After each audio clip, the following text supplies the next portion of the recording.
घने बादलों से ढका आसमान, गरजती बिजली और समुद्र के किनारे बनी एक पुरानी ऊंची दीवारों वाली जेल, अरविंद की कैदगाह। उस रात बारिश कुछ अलग ही थी। बूंदे नहीं, मानो आसमान से पूरा समंदर गिर रहा हो। जेल की ऊंची दीवारें पानी की मार से कांप रही थी। अचानक समुद्र की लहरें उफान मारने लगी और देखते ही देखते पानी जेल की चारदीवारी पार कर अंदर घुस आया। अलार्म बजने लगे, सायरन चीखने लगे, पुलिस वाले घबराकर इधर उधर भागने लगे।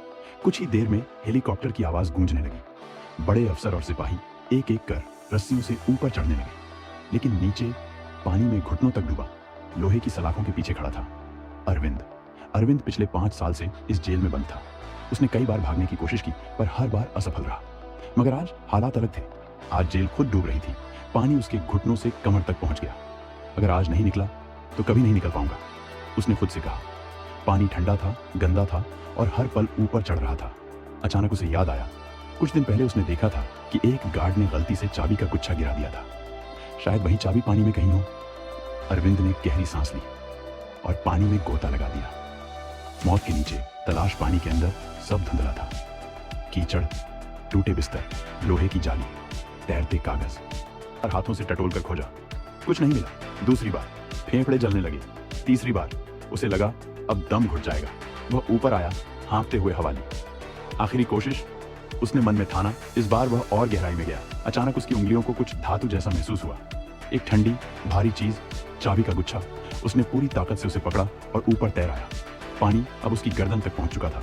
कांपते हाथों से उसने सही चाबी ढूंढी। ताला जाम था। एक बार, 2 बार, तीसरी बार उसने पूरी ताकत लगाई, तब ताला खुल गया।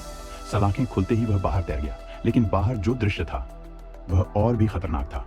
समुद्र की दीवार टूट चुकी थी।